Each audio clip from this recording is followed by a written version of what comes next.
Hello and welcome to Around Kitsap. I'm Christina Bonney, your host. We're here today at the Lisa Stirrett Glass Art Studio in Silverdale, Washington. And I'm here with Lisa Stirrett. Lisa, welcome to the show. Thank you. Thanks for having me. Yeah, absolutely. So we were talking a little bit beforehand about how we want to, kind of address this show and what we could, share with the audience. And I thought first we should just start out by you telling us a little bit about your connection with Kitsap County and your story a little bit. Great. I moved here with my parents when I was 5 and rolled into town, and my husband's family was the first family that we met. And they kind of introduced us around, and so we've been in the community now for, 41 years. You're going, I didn't have to say that. Yeah, oops. Yeah, so, and my husband and I have 2 boys, a 19-year-old, and he's over at Washington State, and a 16-year-old that's at CK High School. So now you are a fairly well-known artist, if I don't say so myself, especially in the Pacific Northwest, and your art has been, all over. And so we're going to talk about that today specifically. So tell us first a little bit about your story of becoming an artist and how that all came about. I know, yeah. I should go back. I was a student at, I graduated from the UW, and I was a political science major. Oh, I didn't know that. Yes, I thought I'd go into business and get into politics, and I couldn't be further from that person, at this point. My husband and I got married, and about a year after we were married, we found out we were pregnant. And we had always discussed that I would stay home with the children, and so I thought, well, I've got to come up with something so that I could earn money, because I still needed help pay the mortgage. Right. And I was working for Merrill Lynch at the time. Okay. And commuting, and so that wasn't going to work. That wasn't going to work. No. And so I figured out that maybe I could make something and sell it. The coolest thing is that we live on the water, and we were out fishing one day, and there was a little couple rock cod fish that we caught, and when I was young, we were up at the Port Townsend boat show, and the old boat show, and they were doing fish prints with kids and anybody that wanted to on newspaper print. Okay. I remember what that was like, yeah. Yeah, and so that's, that was my first time ever seeing a gyotaku, which is which is called. Kind of the medium. Artwork, the medium that I work in, and it's gyo, which is fish, taku, which is imprint. Okay. And so we had caught these codfish, and somebody had given me some little sweatsuits. We didn't know if we were going to have a boy or girl, and it was just a white sweatsuit and some T-shirts. And so I said to my husband, I said, "Ooh, let's not clean one of those. I want to try something." Right. And so I had some paints in the house, and I put some paint on the fish, and then I laid a T-shirt over the top and took a rubbing of the little codfish. I actually have it framed in the studio here. Oh my gosh. It's we'll terrible. Have to look at it maybe a little bit later. It was, I peeled it off, and I thought, this is what I'm going to do.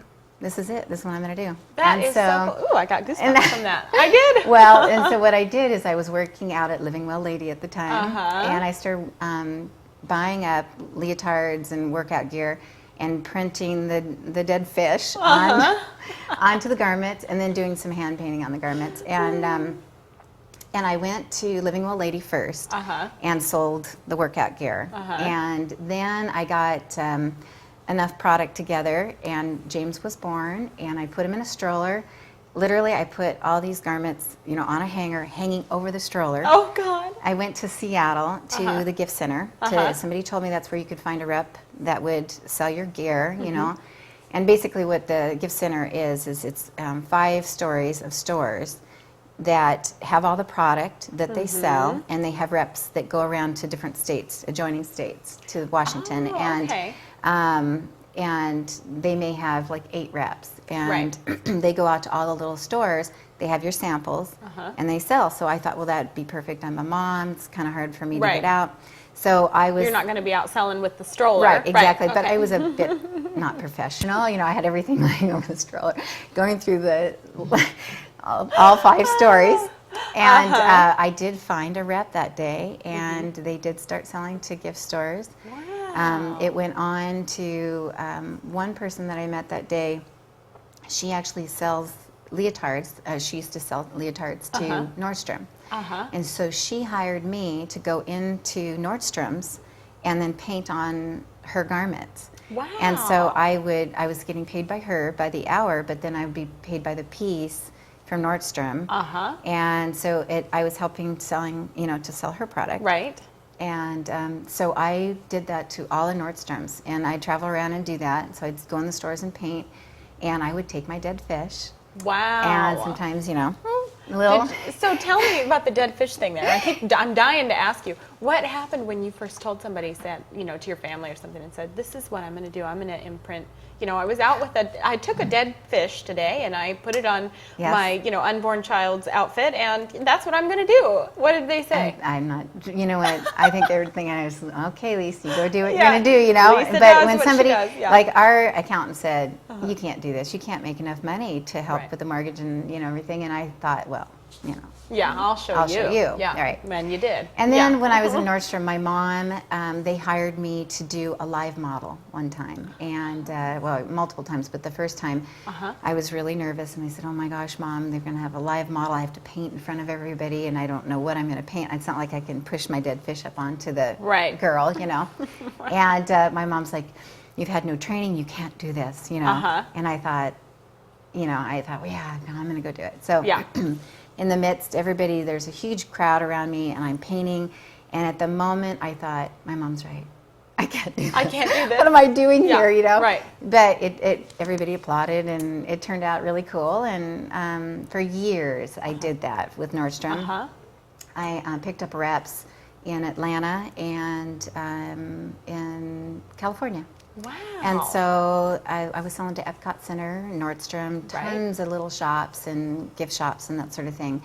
But the problem with that is that I was painting at night when the kids were sleeping, and then I tried to be mom during the day. And after Niles, our second boy, was born, it was really, really difficult. Really exhausting. Exhausting. Yeah. And so Steve and I, but the income was good. It was really great. Right. And you were making a name for yourself. And, I was. Unfortunately, at Nordstrom, they would say, the fish lady is here. Right. It's like, I don't know if you want to be known as the fish lady, but it's a start. Yeah, it is. And I was an avid diver for years and years. That's how I earned money in college, taking people out diving. And so everyone asks, well, why the underwater? And I just, you love actually, when I was in college, I felt more relaxed and at home under the water.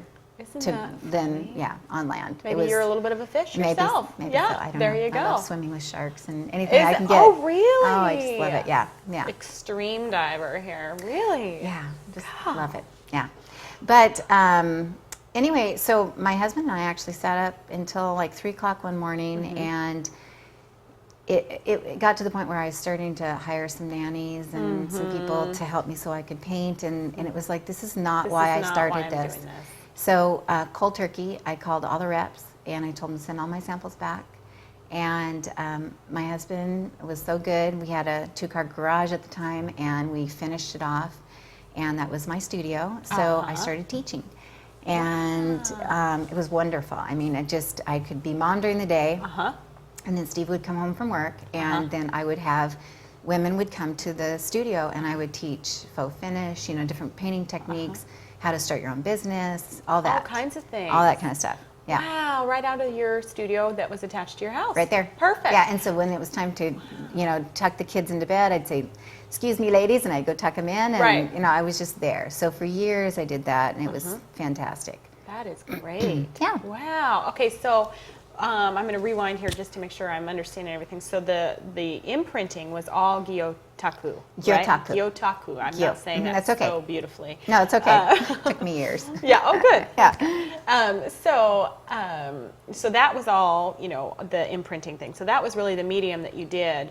the whole time. The whole time. Okay. And then when you say you quit cold turkey, you really did. You just stopped distributing, and you totally stopped doing that side 100%. Of your business. Okay. Yeah. And then you moved into teaching. Yeah. Now, somewhere along the lines, you picked up other mediums because that wasn't until after. Yeah. Okay. So tell me how basically that came about. Yeah. Basically, I went. I was teaching. I love teaching. I think it's just fantastic. But it really, you give all your energy away, and which is great because that's what you should do. And it was awesome to see, you know, it actually got me outside of my box because you watch other people and the colors that they use, and you know, they're watching them go outside their box. It was wonderful. Right. But at some point, I felt like I had stopped making anything. I didn't create anything on my own. I was just teaching the classes. You spent all of your art teaching art. Right. Exactly. So I decided. We decided that it was time for me to go do the art, but instead of the textiles, because I was doing aprons and hats and shirts and jackets and all that kind of stuff, you know, down to boxers, you know. Right. And I thought that I would. Yeah. You were really done with that. Yeah, I was done. My mom still has some of those T-shirts. Like, please, Mom, move on with but then we decided it's time for me to go back, and I started with the fine art, and so on the handmade papers, and I started getting galleries where I was showing my work, and then in 2000, I don't want to, I guess it is a big break because it's the first commercial project that I was awarded, and it was for the Kitsap Transit for the new ferry, Bremerton Ferry Terminal. And so it was having to take my art and then make it public art, which is difficult because, people are going to touch it, or the weather, salt water, all of that. Totally different deal. Yeah, totally different deal. Right, and definitely different from textiles. Now, your first piece, because now you have several pieces down at that, they call it the Bremerton Transit Station, right? Right. Now, which one was your first piece? I think I know which one it was, but for our audience, all those pieces across the front of the terminal. Okay. And the fish run. The salmon run. Right? Okay. Perfect. So that's on the exterior of the building. Exterior. And then on the interior, I have 3 pieces. 2 of the huge tile murals. And so what we did there was I took a nautical chart, painted on the nautical chart, and then we actually had it blown up so that if you're standing there, you can pinpoint where we are on the chart. Okay. And so it's art, but it's also, you can see where the ferries go and up to the San Juans and all of that. So it's fantastic. Okay, I need to look and then, it's pretty cool. And there's meaning to it. And then, actually, I have since you have a few more. Well, inside though, there's tiles, so that when you're looking out at the water, you can look at the tiles. And there's the Dungeness crab and hood canal shrimp, and to kind of an interactive thing for people that are inside the terminal. There's also an Olympic Mountain piece that I have in there. And then they've commissioned me since. I'm just finishing up. In fact, this week we'll be finishing the last of the 5 sculptures. Yes, indeed. But they've commissioned me. I did the glass benches just recently. There's glass fish that are out above the stairway, and then the glass cairns that are on the bus deck. Right. And each of the planters out there. Right. Yeah. Wow. So it really ended up being several projects. Yes. Yeah. Yeah. So now in there we talked about your glass work. So now tell me, run through the list for me real quick of your different art mediums that you use now, or that you practice now. So there's the gyotaku. Yes. Okay. And then encaustic, which is beeswax. Okay. And so we heat the beeswax up to about 180 degrees and mix my own pigments in there and it gives you vivid color, and it's artwork that you can touch. Okay. You can carve back on the beeswax. Right. So that's one, and I only did that because I did the gyotaku for so many years, and I wanted something to bring to that work. Right. And then it's become something altogether different. Right. And it's opened up more doors, and the Anthony's piece is a 6 foot by 12 foot piece, and that's all beeswax. Right. And public can touch it, and so amazing? it's fantastic. It's a great medium. And then you do glass work and welding work too, metal right? and glass. Okay. Yeah, metal and glass. And typically my metal work is it's a structure for the glass work.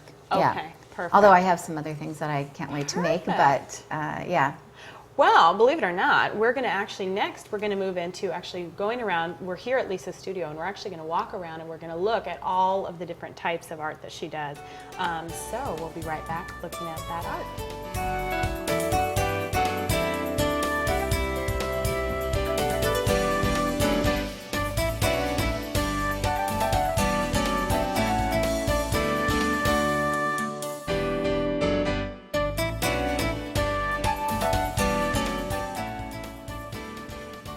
So welcome back to our show today. We're here at the Lisa Stirrett Glass Art Studio in Silverdale, which is actually open to the public. Now, Lisa, tell me about that real quick. Well, basically, right before Christmas, I opened to the public, joined the Chamber of Commerce. Great. And our hours are 10 to 2 or by appointment, and that's actually the 10 to 2 is from Monday through Friday, and then by appointment any day of the week. Great. So people can actually come and check out all of the art, which is, it's full of art pieces, but we're going to talk about just a few of them to kind of look at those different mediums. So let's start out by looking at this piece here, which you said is the traditional gyotaku. Tell us about that. Right. This is a traditional way of gyo, which is the fish, taku is the printing. When I first got started, the state of Washington allowed me to take 10 spawn salmon from the Cedar River. So I would go to the river, they'd spawn the salmon right there in front of me. And the deal was that I could use the fish for my own purposes, but I would also take the fish for educational purposes to schools and for the OC college fair. Interesting. Yep, for the kids.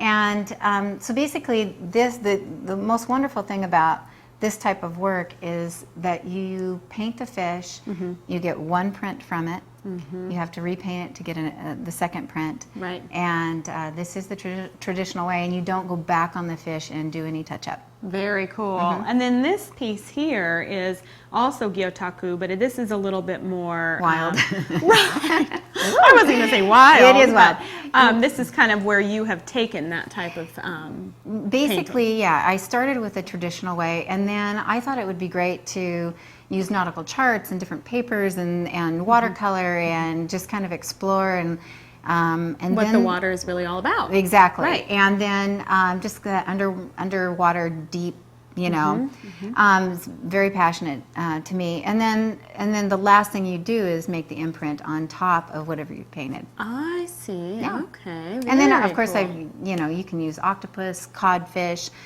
squid. Other than I use the the hood fish. canal, Okay. shrimp. Yeah. Perfect.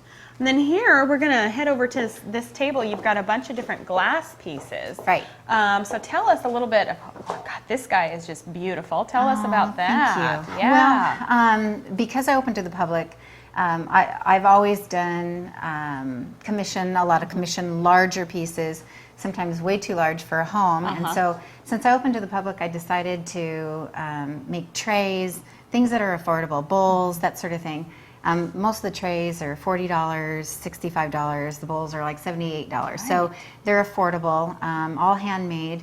But something like this is, it takes so long to make a piece like this.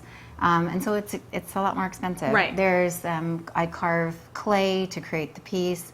Then have to cast it multiple times in a casting material that can go into the kiln up to 2,000 degrees. Woo. And then, That's warm. and then you have to put it back in the kiln for almost a week to bend it. Wow. So there's a huge process to this compared to, 4 days for the trays. Right. Oh, only 4 days. Only for the 4 trays. days for the Okay. trays. Yeah. So then, now when you do the trays, now are these? Do you imprint actual? Do you actually use the animal? You know, or the actually, aquatic life. what I should have say? done is I take imprints of sea life, and then I'll use those imprints for kind of the stencils, The inspiration. the inspiration of it, And this particular piece is the red and the orange that you see. Right. It's ground up glass, but the ground up glass is the same color. It's all like a white powder, and so it's painting with white powder. You don't know what it's going to look like. That's why every piece is completely different. Unique. Very unique, yeah. Great. So yeah, we've got a lot of underwater and then a lot of horse motif. I've got dragonflies and frogs and turtles and all that kind of stuff. So. And next we're going to look at some of Lisa's encaustic work. Great. That's right.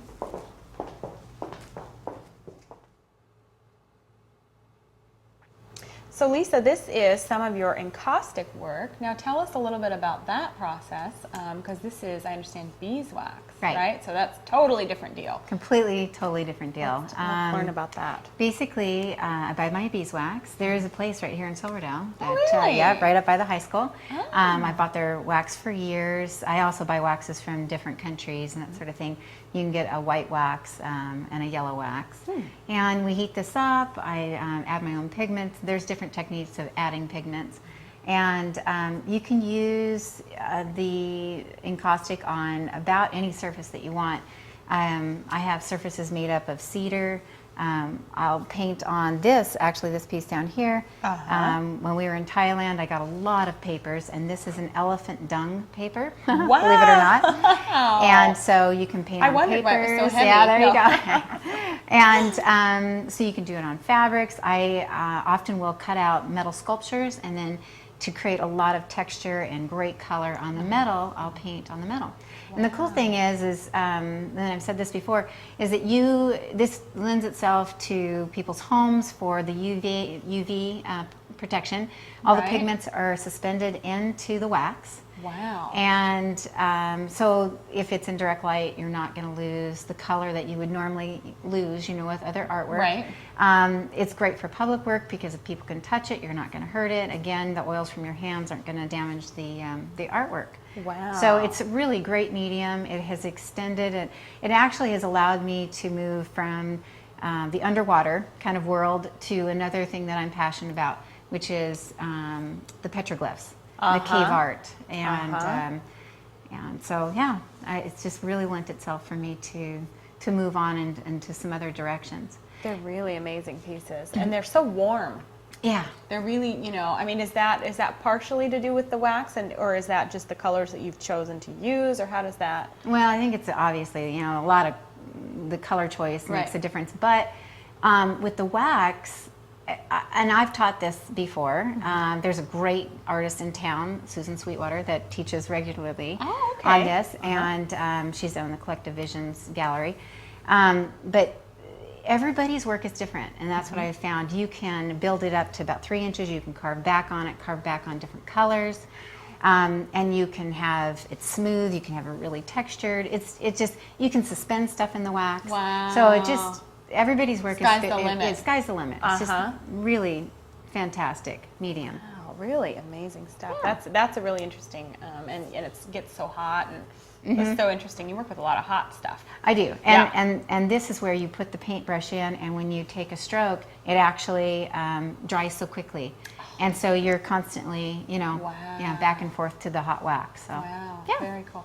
Well, so next we're going to just real quick look at, now you do the smoked salmon box design for the smoked salmon that sells at Costco. Now, what is that company? That's Casila. Okay. And they've been selling to Costco for many, many years. And for the last 10 years, I've been providing the artwork for all of their boxlets, and it goes throughout the country. Very cool. Yeah, and I know every year it's a different year's design. It is. We're going to get a sneak peek at, it looks like, of what the concepts are for this season. So that'll be next. Yeah. So Lisa, now here's real quick, these are some of the concepts for the salmon boxes. I'm very excited Let's take about a peek at these. Yep. These are actually all gyotaku. That's what they've specified. This particular piece is really, really bright. They actually looked in my portfolio and found an encaustic piece that they liked. And encaustic, you can go really, really bright. So this was a challenge to try to get something to pop in the fish printing. with the fish printing. So here's that. There's one on a nautical chart. Wow, look at that. Yep. And that's charted for the waters where they get their salmon up in Alaska. Okay. Which is kind of cool. Here's another one. There's, again, they looked at my portfolio and picked out concepts. Even the blue is electric. Yes. And then there's another one. So, those are absolutely beautiful. Thank you. Thanks for I'm really exciting. We don't know which one they're going to choose yet. Yeah, the buyer for Costco is looking at them now, so we'll see. We'll have to watch at Costco for that. Yes, indeed. So, this is a glass art studio, and we've been looking at a lot of paintings. There's a bunch of glass work down here. Did you have anything else you wanted to share about that? Well, this is a glass art studio, and I do both my painting and my glass here. I have 2 kilns, one that I can cast up to 6 feet and one up to 8 feet. Right. So I'm starting to do a lot of architectural, for buildings and that sort of thing.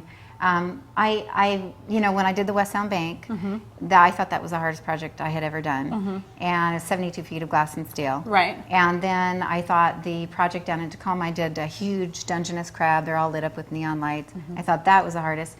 But I'm actually just finishing Keep the one. challenging yourself. I am. My husband's ready to kill me because he and my brother are the ones that do most installers. my installers. Yeah. on their off time. And the one down at the ferry terminal, that one, we're just about finished. I'm the artist. It's your baby. It is, and it is just exquisite, and it's so much fun. Can't wait to see that. So yeah, it's just wonderful to see it just kind of come to life. And the kilns, I'm doing a lot of different techniques. That big and kilns over here. I'm just so excited, and been taking some classes. We don't have a lot of training centers, but down in Oregon there's a great training center, and so I've been taking some neat classes and just growing. So Continually, the evolution of the Lisa Stirrett art Yeah, is there you almost go. what we're doing. Well, thank you so much for sharing, Lisa, Thank and you. we'll see you next time on Around Kitsap.